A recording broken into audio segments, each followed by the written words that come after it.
ಮೋಸನೇ ಇಲ್ಲ, super cinema madam. Recent ಟೈಮಲ್ಲಿ ಒಂದು ಬೆಸ್ಟ್ ಥ್ರಿಲ್ಲರ್ ಸಿನಿಮಾ ಮೇಡಮ್ ಇದು. ಅಂದರೆ ಸೀರಿಯಸ್ಲಿ ಸೆಕೆಂಡ್ ಹಾಫ್ ಎಲ್ಲ ಗೂಸ್ ಬಂಪ್ ಸಿನಿಮಾ. ಅಂದರೆ ನಾನು ಆ್ಯಕ್ಟ್ ಮಾಡಿದ್ದೀನಿ ಅಂತ ಹೇಳ್ತಾ ಇಲ್ಲ, ಅಂದರೆ ಈ ಥರ ಅದ್ಭುತವಾಗಿರೋ ಸಿನಿಮಾದಲ್ಲಿ ನಮ್ಗೆ ಅವಕಾಶ ಕೊಟ್ಟಿರೋದಕ್ಕೆ ನಾನು ತುಂಬ ಥ್ಯಾಂಕ್ಸ್ ಹೇಳೋಕ್ಕೆ ಇಷ್ಟಪಡ್ತೀನಿ. ನಮ್ಮ ಕನ್ನಡ ಜನತೆಗೆ ತಲುಪಿಸೋದು ನೀವೇ. ನಾವು ಆ್ಯಕ್ಟ್ ಮಾಡಿದ್ದೀವಿ ಅಂತ ಹೇಳ್ಕೊಳ್ಳೋದಲ್ಲ. ಒಂದು ಎಲ್ಲೂ ಸಸ್ಪೆನ್ಸ್ನ ಬಿಟ್ಕೊಟ್ಟೇ ಇಲ್ಲ. ಅಂದರೆ ಮುಂದೆ ಸೀನ್ ಏನಾಗುತ್ತೆ ಅಂತ ಎಕ್ಸ್ಪ್ಲೈನ್ ಪಕ್ಕದಲ್ಲಿ ಕೂತಿರೋರು ಹೇಳೋಕ್ಕಾಗಲ್ಲ, ಅವರು ಗೆಸ್ ಮಾಡೋಕ್ಕಾಗಲ್ಲ. ಆ ಥರ ಕ್ಯೂರಿಯಾಸಿಟಿ ಇದೆ.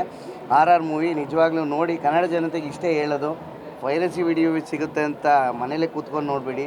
ಅಕ್ಕಪಕ್ಕದಲ್ಲಿ ಕೂತ್ಕೊಂಡು ಸೀಟಲ್ಲಿ ಯಾವ ರಿಯಾಕ್ಷನ್ ಕೊಡ್ತಿದ್ದಾರೆ, ಎಲ್ಲಿ ನಗಾಡ್ತಾರೆ ಅನ್ನೋದೆಲ್ಲ ಈ ಸಿನಿಮಾ ಥಿಯೇಟ್ರ್ ಒಳಗಡೆ ಬಂದಾಗ ಗೊತ್ತಾಗುತ್ತೆ. ಖಂಡಿತವಾಗ್ಲೂ ಕನ್ನಡ ಜನತೆ ನಮ್ಮನ್ನು ಇಷ್ಟು ದಿನ ಬೆಳೆಸ್ಕೊ ಬಂದಿದ್ದೀರಾ, ಇನ್ನೂ ಬೆಳೆಸ್ತೀರಾ ಅಂತ ನಂಬ್ಕೊಂಡಿದ್ದೀನಿ. Thank you very much.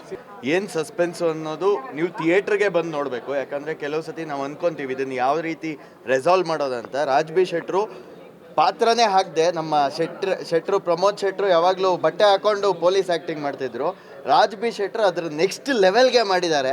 I think Kannada ಚಿತ್ರರಂಗದಲ್ಲಿ ಒಂದು ಪೊಲೀಸ್ ಕ್ಯಾರೆಕ್ಟ್ರಿಗೆ ಒಂದು ಅದ್ಭುತವಾದಂಥ ಕಲಾವಿದ ಉಟ್ಕೊಂಡಿದ್ದಾನೆ ಅಂತ ಹೇಳೋದಕ್ಕೆ ಇಷ್ಟಪಡ್ತೀನಿ. ರಾಜ್ ಬಿ ಶೆಟ್ರು ವಿದೌಟ್ ವೇರಿಂಗ್ ಯೂನಿಫಾರ್ಮ್ ಭಾಳ ಅದ್ಭುತವಾಗಿ ನಟನೆ ಮಾಡಿದ್ದಾರೆ.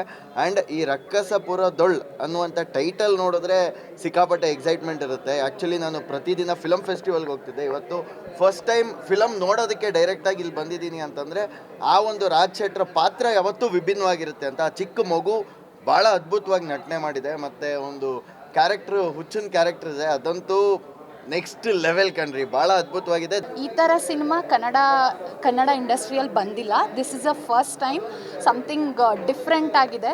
ಸೊ ನೀವು ಇದನ್ನು ಥಿಯೇಟ್ರಿಗೆ ಬಂದೇ ಎಕ್ಸ್ಪೀರಿಯೆನ್ಸ್ ಮಾಡಬೇಕು ಅಂತ ಕೇಳ್ಕೊಳಕ್ಕೆ ಇಷ್ಟಪಡ್ತೀನಿ. ಒಂದು ಸೆಕೆಂಡು ಎದೆ ಜಲ್ ಅನಿಸುತ್ತೆ. ನಿಜವಾಗ್ಲೂ ರಾಜ್ ಬಿ ಶೆಟ್ಟಿ ಅವರು ಇದ್ದಾರೆ ಅಂದರೆ ತುಂಬ ಚೆನ್ನಾಗಿ ಮಾಡಿದ್ದಾರೆ. ನನಗಂತೂ ತುಂಬ ಇಷ್ಟ ಆಯಿತು.